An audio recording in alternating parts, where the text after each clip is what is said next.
Hey, what's going on, everyone? We just dove into the difference between franchising and starting a business for yourself. Given this topic of conversation, I think the next question is, what about the investment? You know, no franchise is free, whereas starting a business for yourself, it seems like there's necessarily an investment, but you can kind of just start things small and continually grow. So why would someone make this big investment into a franchise when they could maybe just do it themselves? And I think that's a very fair question, and one that everyone should evaluate as they are considering franchising and they are considering business ownership. So when it comes down to franchise, there's going to be a couple things to pay attention to. One, there's going to be an investment. With that investment, there's going to be an upfront initial franchise fee. This is partly what you get when you're investing into a franchise because you're getting that brand recognition, you're getting that playbook. So this allows the franchise to continually have those resources to be able to reinvest into the business. In terms of the investment, the initial franchise fee, there's also a royalty, and typically there's also a marketing fund as well. So I want to kind of break down all these different expenses for you guys in this video. Typically, when it comes down to the investment, there's so many wide ranges in franchising. You have the brick and mortar, you have a home base, you have an office-based business. There's so many different options. And I think historically,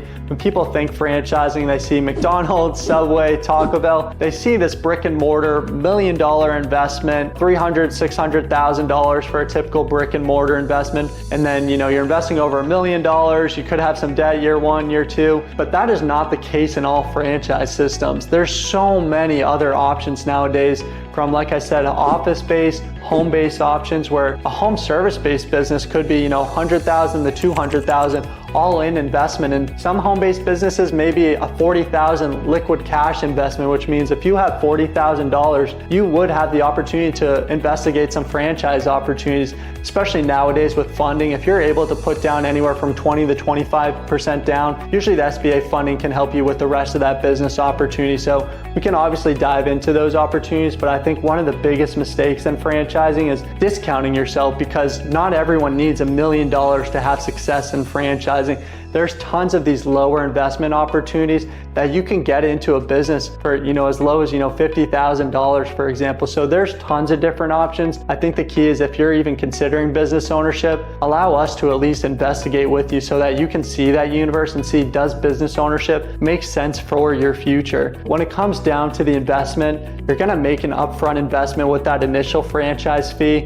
You're going to have that total investment range, and then ongoing after that, you're likely going to have a monthly royalty, and typically on top of that, you'll have a monthly ad or a marketing fund. Typically, royalties are somewhere between 5 to 12% historically in the industry. And now you're wondering, so I'm making this big investment, I'm also paying an initial franchise fee.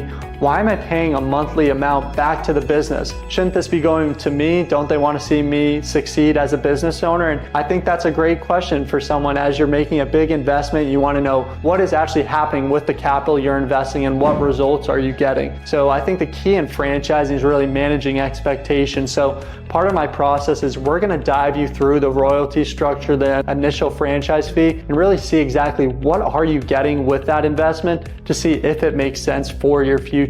Really, why people invest into an initial franchise fee and have a royalty is for risk reduction. When you're starting your own business, as we alluded to in the previous video, you're starting from scratch. You have to start those steps 1 through 5, and you're figuring out all this on your own. In franchising, you have a team by your side that's also aligned to watch you succeed. So you don't have to focus on building a business from the ground up, finding a product, marketing, lead gen, building a team around you. You already have that playbook so that you can enact that. So that initial franchise fees allows you to fast track that process to really becoming a business owner. Secondly, when it comes down to franchising and business ownership, a lot of times people look at franchising and they say, whoa, that's a really big investment. Whereas business ownership, I could just start this on my own. But really, when you're starting your own business, that requires a ton of capital, from finding your product, testing that product, going into the market, finding your customers, finding a proper real estate selection for that market. There's a ton of opportunities when you're starting your own business, but it also comes with a ton of challenges as well. And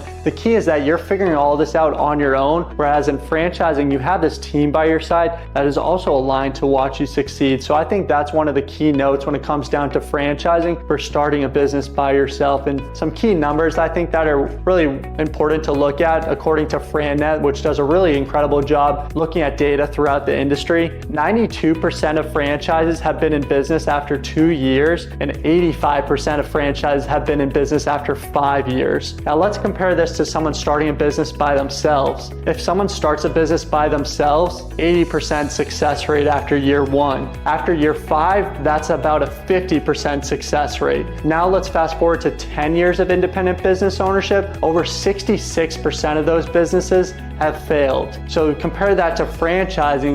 When you look at those success rates longer term, I think one of the key points that we're looking at right now is you can start your own independent business, you can have some success, but really one of the keys is the sustainability and the longevity of franchising versus independent businesses.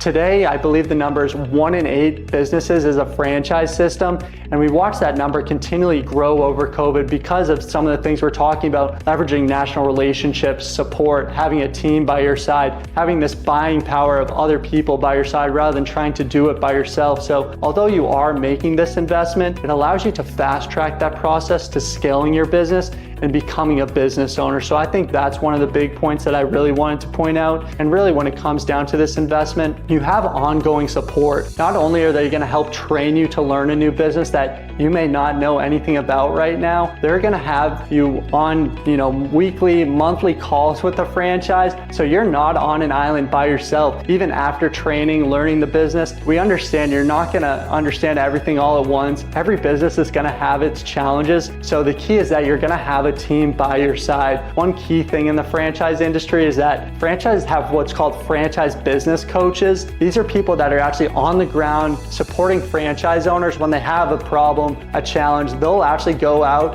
and these franchise business coaches are not only franchise experts, but industry experts. So you are never on an island even after making that investment. People want to see you succeed. And that's where I think the alignment comes in so much with the royalty structure, because if you're doing better as a business owner, so is the franchisor through that royalty structure. So between franchisor and franchisee, there's a symbiotic relationship where both sides, if they do better, the other side does better as well. So this creates this really cool relationship of people that want to see each other succeed, which I think is very rare in any industry, especially corporate America, in my opinion. So I think these are some key differentiators. And the next point that I want to bring up is having that proven marketing system. I think one of the key differentiators when it comes down to independent business ownership, franchising, is where's that lead generation coming? You're making this big investment. How are you actually getting those customers, the clients? And the key thing in franchising is that you're going to have a proven marketing system. You're likely going to have lead generation tools so that not only can you leverage, maybe a national campaign, but you're also going to have local campaigns as well to target your local community. So I really think of this as the best of both worlds, where you have really strong brand recognition, but then you can also leverage that into your local community as well. So the next point that I really want to bring up is the economies of scale when it comes down to franchising. So when you have tons of franchise owners throughout the country, you're able to create this national buying power where people create their resources together to ensure that you're getting the best resources, relationships in that industry. So when we talk about rebate programs, there's a lot of programs in franchising to figure out how much you're investing compared to if you were doing that independently, because you're leveraging all these national relationships and resources, I think is really important. Lastly, one of the final points that I really want to bring up when it comes down to franchising is a community. It really is about a people business. People want to see each other succeed. Since being involved in the franchise community, I've found a ton of satisfaction just surrounding myself by other people that are in alignment. And one of the biggest things that I've noticed in this industry is that whether competitors in the industry, they're willing to share industry secrets. There really is just so much alignment between franchisors, franchisees, brokers, people considering franchising. So if you're even slightly considering franchising, business ownership, I think it's really smart to evaluate all these different opportunities and really see what makes the most sense for you. So if you or someone you know has ever considered business ownership, I'd love to be a resource and see, does this make sense for you?